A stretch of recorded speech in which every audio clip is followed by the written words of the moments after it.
what's up, guys, and welcome to yet another stunning edition of Real Talk TV.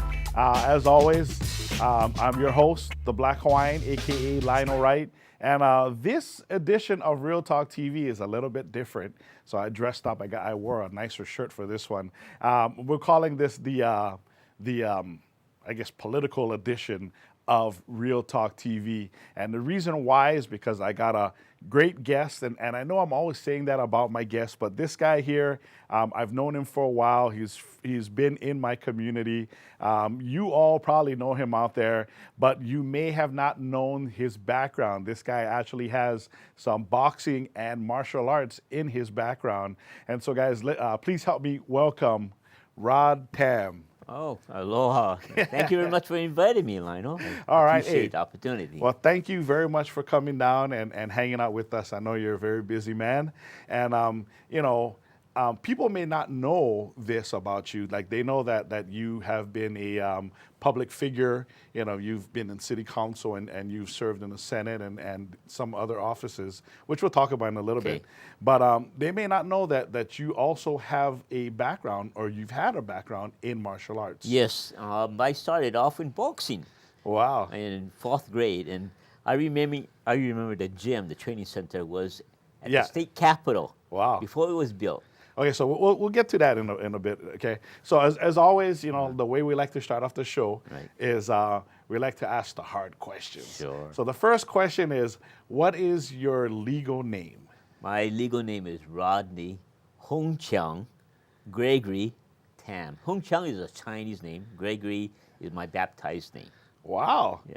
Okay, so I never knew that about you. And Not many people do. Yeah. So it's funny because we're so used to calling you Rod Tam. Right. So I never realized Rodney. So okay, that's cool. So where were you born and raised?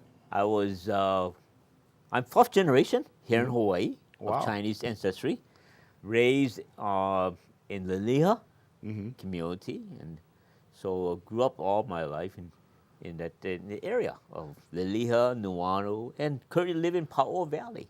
Wow, and I'm a 4th generation homesteader from Papakolea, so I can see the whole 4th generation thing on that. I love that. Okay, so wow, I didn't realize 4th generation. Okay, so you've been here for a long time. Your family has.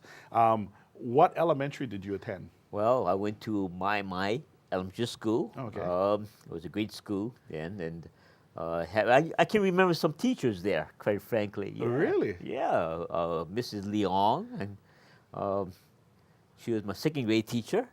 I remember her helping me out, tutoring me personally in the class. Wow. And Mrs. Matsumoto, who was my 6th grade teacher, and I remember learning American studies from her. All about democracy. Are they still alive? I think both of them passed away, unfortunately. Yeah, I would say, wow. Yeah, very dedicated teachers. Yeah. No, I got a few, too, from my elementary as well. Yeah. All right, so, during your elementary days, what type of sports were you into? Well, actually, I was in the neighborhood, not watching TV, because we didn't have much TV those days. Right. Technology was not really available, so you play on the streets. Football. Okay. Right, touch football, and basketball at home. Right. My father had put up a basketball court just for me. Wow. Yeah, the rim and the backboard. Right. Oh, very good. All right. Yeah. So did you play any organized sports like at school? No, I was not that much of an athlete person, but tried to. One of the things that held me back was my height. Oh. I was always short. So when you're short, then people don't really want you to play sports because they figure, well, I want somebody who is much more well-built and tall, right? So during your elementary years, that's when you got into boxing, you're saying? Yes. What happened during the elementary school years, I was being picked on because I was short. I was small. And so I told my father I want to learn boxing. And my grandmother didn't like the idea. She said, "Oh, I don't want you to get hurt, Rod." And I said, "No, I just want to learn boxing." And so my father said, "Okay." So after school hours, he took me down to the gym which is currently the state capitol, and it was an underground gym over there. Okay, so you brought that up a little earlier, and we were talking about it before we Right. started the show. So you're saying that the area where the state capitol is, Right. that used to be a gym before, a boxing gym. Right. Okay. Right. And I learned boxing from a professional boxer. Do you remember who it was? I can't recall. He was a Hawaiian Asian person. Yeah. Okay. Yeah. All right, so you learned boxing, like you said, at the state capitol, which sounds crazy because I believe the sergeant at arms is a boxer, right? Yes, Ben Billiford. Yeah. So Yeah, and lightweight, yeah. and I know like he was having classes too down there, like Oh, he's a recently, very yeah. athletic person. And, Yeah. Good looking guy, yeah, I Yeah, tell you. he is. All right, yeah. Okay, so that's pretty interesting. So I guess they broke down that gym, that boxing gym, later on to actually build the state capitol, or Right. what we know as today as Right. the state capitol. Yeah. And when you think about the state capitol, down below is the parking. So you can figure out in terms of the gym was really underground. Oh wow, Yeah. that's pretty crazy. And I think we touched on it before too, like a little bit. Before it was a gym, what was it? It was a graveyard. And that's why, when I was at the Capitol as a state representative, senator, they said there were ghosts there. Yeah. Well, but we live in Hawaii. They say there's ghosts everywhere at night. So I remember like every place I've been to, everybody says that. It's interesting. All right. So, so you learned boxing back when you were in elementary. Right. What intermediate did you go to? I went to Quantico Intermediate School. Oh, okay.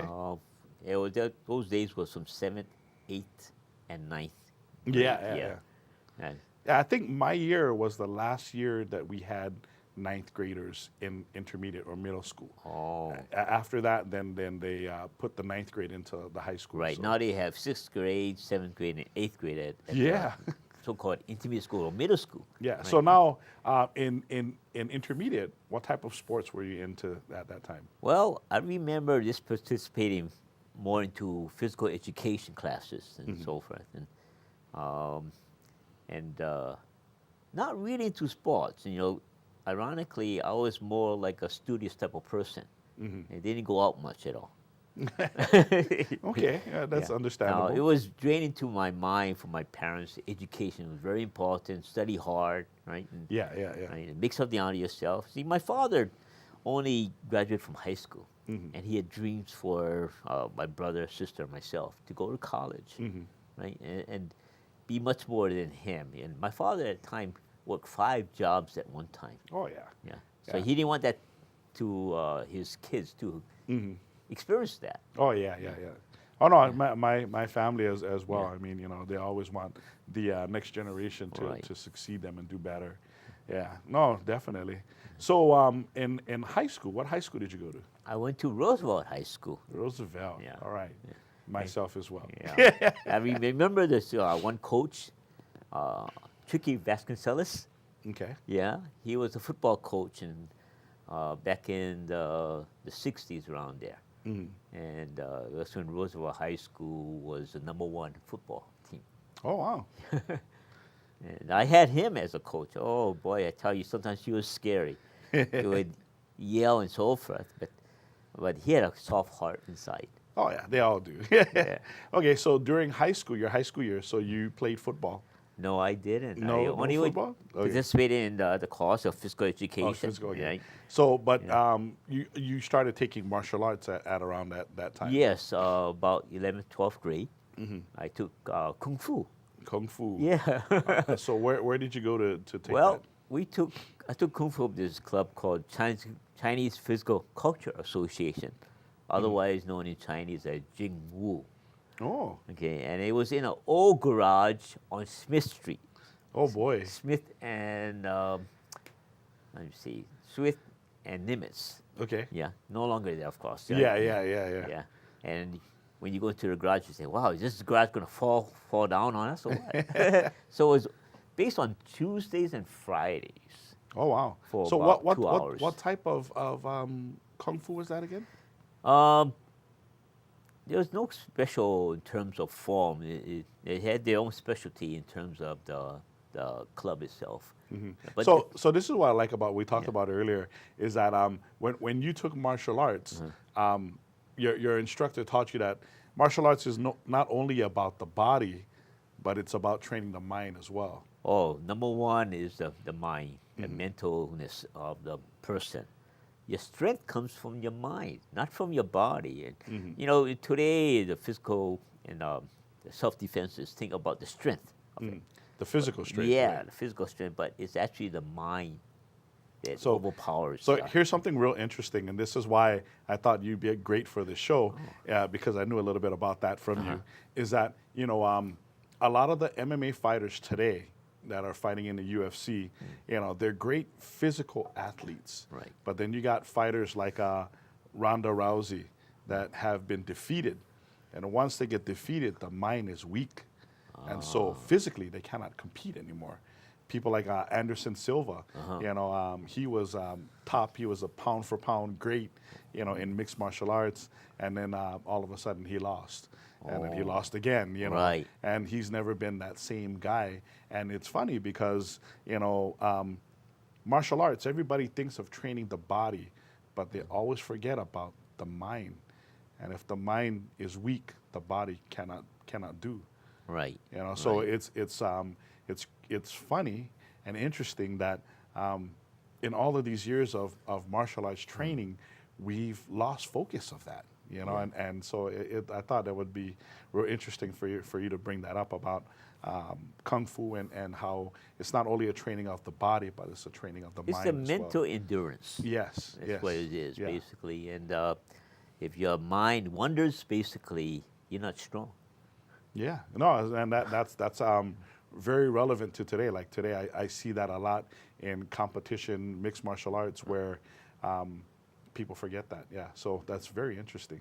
So you took for a couple of years. I took a couple of years, and then I went to college. And Well, actually, back yeah. to the kung fu thing. I Sure, want no, to find a please, little yeah, more. please. Did you ever compete in that? no, never did. Never- no but competitions? basically, it was tough training. Yeah. So tell us about the training, because we talked about that a the little bit. training was much more tough today than yesterday and today. We used to stand in one position, what they call the horse, in different positions, for half an hour. Wow. Half an hour, and if you move, they scold you. And they come by and they push you. If you move, then you're not concentrating. Wow. Yeah. Because your stance is very important to keep your balance. Yeah. Right? It's the basis, right? Yeah. Oh, and you're right. I mean, nowadays they don't have time for that. They No. don't train that. So it's just it's very refreshing to remember, that what martial arts training really is. Right. And how a lot of these schools now, or the gyms, they have a different style, but we don't do what we used to. Actually, when you stand in your stance, what they call the horse, right? Basically, the main one, with your legs apart, and he's sitting down. Actually, yeah, sitting down. yeah. And you have to focus. If you don't focus, then you won't build up your mind, and you won't build up your body, yeah. Because you build up your body by just in that one position. I know. Well, yeah. For half an hour. Well, nowadays, they have yoga, where it's the same kind of situation where they do positions. Right. So it's not a very fast thing. It's not a very physically strong. You're not pushing a lot of weight, but you're just doing poses. So it's kind of Right. the same idea. Wow, so it's very interesting. Okay, so back to high school. Sure. So you graduate from Roosevelt High School. Yes. What do you do after high school? Well, I graduated from Roosevelt High School in 1972. Then I went to University of Hawaii, Manoa. I didn't really care for Manoa, to be honest with you. and it was too big of a classes. You're talking about the old varsity theater, 300 plus students in one class. Wow. Yeah, and you couldn't learn anything really. Yeah, nowadays they don't even have classes that big. Yeah. So after 1 year, I went to Kaplan Kim College. And my focus was not to go back to University of Hawaii because I couldn't get that One-on-one, training, right. one-on-one, You're just a number, yeah, right? yeah. And, being here Chinese, I thought about the money value, to be honest with you. Yeah. Well, that too. I mean, and Yeah. everybody thinks about that. Yeah. So, Yeah. So yeah. so I majored in business. Wow. Yeah. And after 1 year at Kaplan College, Then I went to California State University of Fresno. Okay. But prior to going to Fresno, I got into an automobile accident. Okay. Was rear-ended right on Pali Highway, adjacent to Hongwonji Church, Buddhist temple. And I came back down, bounced up the seat with whiplash and back trouble. Wow. And was under physical therapy, doctor's care. Then went to the mainland because I was determined to go there, majored in business in Fresno, California State University of Fresno. Okay. And people ask me, why did you choose Fresno? I say, well, I want to study. My parents put good money. I'm not looking to fool around there, right? Yeah. If I go to San Francisco, there's too much activities there. Yeah. Right? Oh, this is true. So I went to Fresno. But lo and behold, I went off campus, belonged to this Hawaiian club in Fresno, and got into a car accident again. I was a passenger once again. Driver lost control of his car. So you're a passenger the first time as well? Right. Oh, wow. Okay. Yeah. Spinned around. We rear-ended into a utility pole out in the highway, way out in the boonies. We're going from Fresno to Cal Poly, Okay. California. And I got more injured. Oh, boy. Came back home again with the back brace and neck brace. Oh, wow. Okay, so, with all of this going on with the college thing, how did you end up in civil service? Because, you've actually, been, a public servant now for how many years? Like total? Officially elected into office, 31 years. 31 years, all right. From neighborhood board all the way to House Representative, Senator, and Councilman. Okay, so I'm just going to ask you to walk me through that. So after college, when did you first start Well, getting actually, I into started office? getting involved in government service when I was in high school. Oh, really? Yeah. I was a senior, and I started to learn how to drive. And having the care in terms of my parents' car, I said, why is the road so full of potholes? This was in Jack Lane where my parents lived. Huh? And so I asked some residents, they said, oh, we don't know. We thought the road is government owned. So I talked to the elected officials and the former Councilman Frank Liu, Senator Dickey Wong, Senator TCM, and they couldn't give an answer. And then the city government said it's a private road. I said, no, it can't be a private road. Public uses that, right? And it's supposed to close it off once a year. They don't close it off, right? So I started doing legal research at the Bureau of Conveyance. My grandfather was a land surveyor. He showed me how to do it. Oh, okay. So I went down there, learned about the Bureau of Conveyance, dug up some old records of ownership. Like I said, that was when I was senior in high school. Then when I went away to college, something happened to me. I became more bold, I guess you could say, stronger will in doing things. So when I came back home from California, I started off again looking into the road. And I said, why am I doing all this legal research? I'm learning, but why not force the city to do it? So I had this crazy idea about having a petition and requesting that the city county do a title search on Jack Lane. I went out to the neighborhood, and a lot of them didn't really know me, except for the neighborhood boy who was playing basketball in front of my father's property. So he said, oh, okay, you won't get anything out of government, but we'll sign it for you. Right? And so after 1 week, I took it in with about 35 signatures to the Councilman Frank Liu. A week later, they resurfaced the whole road. Wow. So now you saw that your time and effort that you put into it actually, you got bear some fruit because they actually did something. So then from there, that's when you started to get into, I guess, government. Right. So to speak. And then I noticed in terms of the other roads in disrepair. Along came a neighbor. After her college, I got a job as a budget analyst in a Ways and Means. Yeah.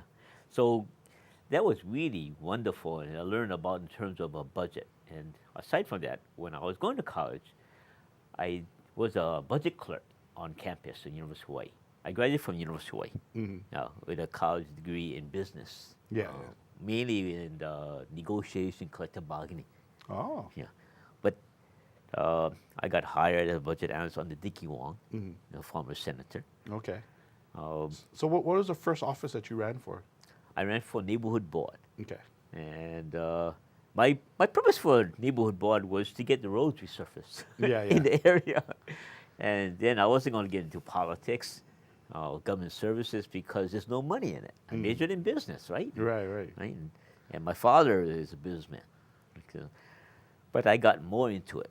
The first year I got in 1979, Mm-hmm. I became chairman for the neighborhood board. Ah. And for the 3 years, I focused on getting all the roads resurfaced. And people used to laugh at me, say, "Oh, the only intent is getting roads resurfaced." I say, "Well, we pay taxes, right? We should get something out of our community for the government roads." Right. Right? And I also worked in opposition to St. Francis Hospital. Mm-hmm. Got the community together on Liliha, Panui, Alewa Heights, and Nuanu, because they want to expand in there from 5 stories to 12 stories. Mm-hmm. And they were trying to buy out the residents in the area. Yeah, yeah. Right? And so we fought them. I led the charge, and we won. We Wow. stopped them from development.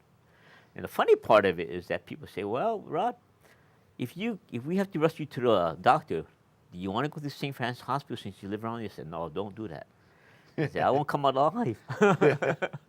Okay, so when did you run for a higher office? I first in 1980, Mm. but I lost by about 300 votes. Okay. Okay, and had no money. What we did is we sold Zippy's chilies. All right. So how did you actually get into office when you first got in? Well, in '82 is when I was asked to run again. But most of the volunteers helped me were senior citizens, residents, grassroots residents that had no idea about the political arena. Mm-hmm. And they helped me get elected into office. Wow. Yeah, Oh, that's good. And so total years, 31 years. yeah. Wow, that's awesome. Okay, so now you've done all of that stuff. We basically talked about you from the beginning all the way to now. What does the future hold for Rod Tam? What do you want to do with yourself in the future? Well, I got this desire to do public service and to help people. And I gained, fortunately, the knowledge of government structure and process. And I found the self-satisfaction in helping people resolve their problems in government. So I want to continue to do that. All right, so it's not about the money. No. It's about doing stuff, getting No, things there's done. no money, basically, if you play straight. Yeah, yeah. In fact, when I was a state representative and senator, I had 4 jobs at one time. Wow. Besides being an elected official, and I had to make a living, Right. even prior to being married now. So I was doing commission work as an estimator for termite treatment, estimator for roof repairs, and also doing financial planning. Wow. Yeah. Oh, one more thing. I was doing travel, a travel agent too. Travel agent too. Wow. Yeah, so you've kind of done everything. Yeah. All right. All right. So you still plan to, you're not ruling out running for office eventually? No, I want to again. All right. Yeah, I want to very much so, and I found a deep love for helping people, and I think I want to make the change for people, especially some of the laws. Well, I'll tell you what, this society, we really need somebody like this. Not nowadays, it feels like the government is against the people sometimes, even though the public may unanimously vote something down or vote against it, somehow it still finds its way to happening, So I know I'm speaking for myself, but I'm sure the rest of the people out there feel that way as well. So I just want to thank you very much for coming out, talking story with us. And I mean, one of the last things that I wanted to touch on, I guess, is, for the young people out there that are watching this show, that who may be aspiring martial artists or even people that may want to eventually get into civil service, do something for their community, what kind of words of wisdom would you have for people out there like that?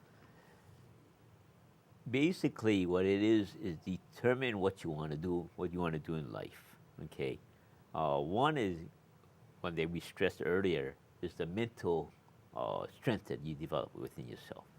It's not the physical side, but and when you find something that you want to do in life, especially in public service, you have to be satisfied because of its value, not monetary value, but value from within the heart. All right, cool. Well, thank you so much. Yeah. I mean, for me, I've had a lot of personal experience with you. I remember, which I told you before, back in the day, being born and raised in Papakolea, I remember you sponsoring the city and county leagues before for sports. When I was playing basketball, I remember running around with this little Rod Tam shirt, and I didn't know who the man was. So I want to thank you very much for that. You really helped out my community a lot. As I got older, I really got to know who you were as a person. Later on, when I became president of my community association, I actually got to work with you, and so I got to see, the kind of person you were. And there's one thing that I can say about Rod Tam personally is that, I used to do these community cleanup projects in in Papakolea, and Rod Tam would always show up, ready to go. Helping us with all the trash. He wouldn't be there just to stand there to take a picture, but you would be there physically to help us. And I really appreciate, all the time and effort that you put into our community. One of the last things I wanted to mention about you, which I noticed myself, is that, a lot of people say that they're grassroots, Right. but you're one of the few people that I've ever seen that walks the community. You walk the entire community when you go out there and you run for office, and I really appreciate that. Funny you mentioned that because I've been criticized by other elected officials and government that are not behind the desk. And then, they say, why don't you stay behind the desk? I say, how can I learn if I'm not out in the community? Right, you're not out with the people. Yeah. So, I've seen you firsthand, and I've been a part of that. So I wanted to thank you so much for doing that. And thank you again for coming out, being a part of Real Talk TV. I hope you had a great time. And for all of you guys out there, I hope you learned something different. You may know the name Rod Tam. You may have heard of him before. But now, hopefully, you got a little in-depth on exactly who he is and what he does. Now, if you need any help, please feel free to call me. My cell number is 216-5454. I'll be willing to help you in your government problems. All right. And I was going to say, you also are on Facebook as well, right? Yes, yes. So you can check out our Friends for Rod Tam. This is his official page, and you can find information on there. And also you can check on Real Talk TV. We have a Facebook page as well. So with that being said, guys, thank you very much for spending your time with us and tuning in with Real Talk TV. And we look forward to seeing you folks again. So aloha and have a beautiful day.